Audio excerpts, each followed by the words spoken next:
Friends, tonight we read and we continue on from page 185, where Erasmus P. Hobbs and Jake Meadows are helping people, immigrants who are fleeing, refugees, and their encounter with the police.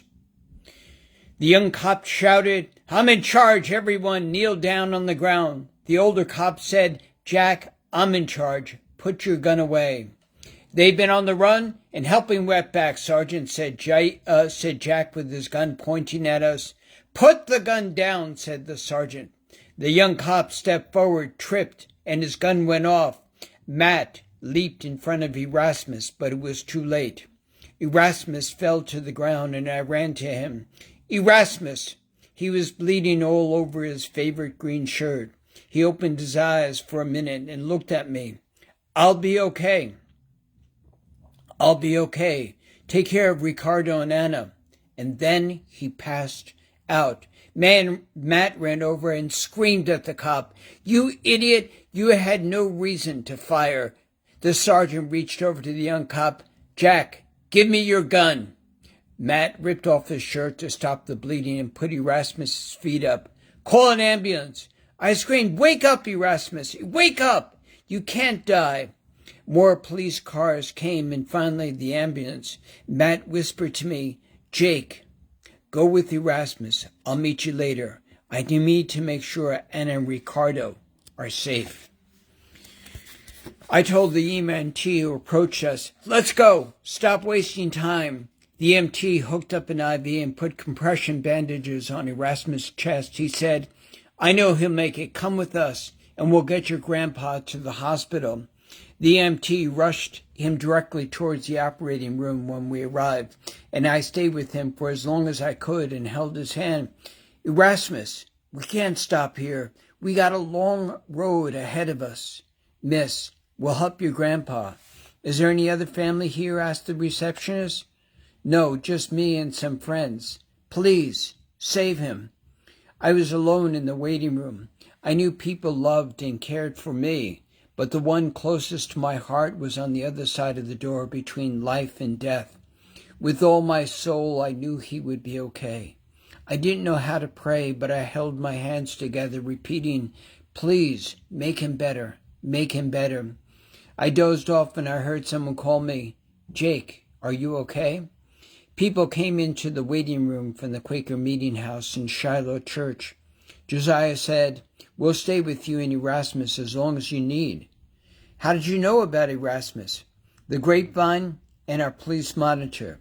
And then he whispered, "All the refugees have been taken north, including Anna and Ricardo." Socrates barked. "How did he get in?" I asked as he leaped into my arms. "He had been waiting by the hospital door, and I guess he knew how to find you." The doctor came out and said, "I'm Dr. Torres. Are you his granddaughter?" I nodded my head. "What's the good news?" "Your grandpa lost a lot of blood, and the gunshot barely missed his heart. It's a miracle he survived. Everything is sewn up, but it will be a touch and go for the next few days. We should transfer him to a medical center, but I'm afraid to move him. I wish I could give you better news. Do you have other family?" Matt and Josiah came forward. "We're part of the extended family of Erasmus. Whatever you need, let us know." I was exhausted. "Can I see Erasmus?" I asked. "Give us a few minutes. He's still sedated from surgery." I couldn't believe what I saw when they let me into his room. Erasmus, whom I often thought of as Superman, as the extraordinary person who would climb mountains, swim across lakes, looked like a pale shadow of himself, jaundiced with his long silver hair disheveled. He had an IV and a blood transfusion going, and he was hooked up to all kinds of machines.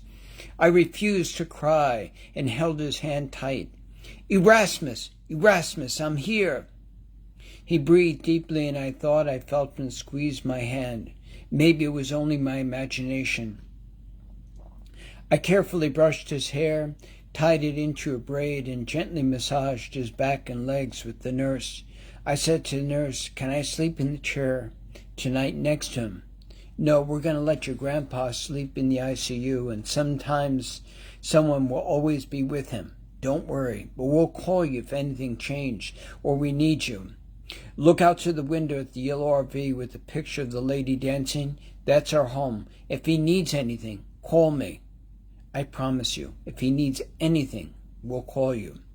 The sergeant who was there when the rookie shot Erasmus came in. Miss, I'm sorry what happened to your grandpa. I'm Sergeant Pedro Gonzalez. Do you have a driver's license or an ID? I shook my head. Here's Erasmus's driving license. Is that enough? Why did the cop shoot him? Erasmus had his hands up. No one was threatening anybody. He just wanted to talk. The sergeant said, our officers are doing the best, and this officer was new. I can't say anything until the investigation is completed. He's on desk duty now. Desk duty? He should be fired and arrested. That night I had my recurring dream where I was running against the wind and getting blown backwards. Then a cowboy in a white hat on a horse came running by and picked me up off the ground. I got you, Jake, said the writer. But this time the writer wasn't Erasmus. It was Sojourner. And she said, hold on. Over the next 24 hours, people from Shiloh and the Quaker Meeting House came to the hospital. They brought food, prayed, and waited for news. I was terrified of losing Erasmus. Matt, this is so damn unfair. Why did the cop do something this damn stupid? I keep asking myself the same question. Let's see Erasmus one more time tonight. Erasmus, can you hear us? He squeezed my hand, but his eyes were closed. Everyone is here. Matt, Socrates, people from the churches. Dr. Torres came in and said, Erasmus needs to recover. He had several blood transfusions, and you said he also has prostate cancer and other diseases caused by Agent Orange. Yes, and hepatitis C. Normally he's strong and healthy, and none of that slowed him down until the rookie cop tripped and shot him. Doctor, is he going to be all right? She nodded her head. We think he's through the worst of it, but he needs rest and quiet. The idea of Erasmus dying was terrifying. I've seen death before with my grandpa. I held Socrates close to me and felt safe. In the morning, sunrise came in purple and orange hues, and the oil rigs dotting the horizon looked like steel dinosaurs. With Socrates, I stretched out a mat, faced the sunrise, and did my yoga. When I folded my hands, it was a prayer. Even though I wasn't sure if I believed in God or angels, I prayed to every god or religion I could think of. Buddhist, Hindu, Christian. Any higher power or magic was sorely needed. Right now, I'd take any help I could. And that is where we stop tonight, on page 188. The story of Erasmus P. Hobbs and Jake Meadows. And it's interesting, I think, for me as a nurse, family nurse practitioner, homeopathic physician, and how most of my life I've worked in one way or another with healing or helping, certainly as a teacher, as a homeopathic physician, and also caring for people. And in this novel, Jake and the Hobo, My Summer of Love, it is part of the continuum of work that I've done over many years about the story of healing. Healing ourselves, healing other people, and in the formal context of when people are sick or injured and healing them. And so I begin this journey is, how do we all begin this process of healing and forgiveness? So tonight, stories of Jake and the Hobo, and you can find this at www.Vermont Art Poetry Press. Thank you for stopping by and listening, and the continuing stories of Jake and the Hobo, My Summer of Love. Thank you.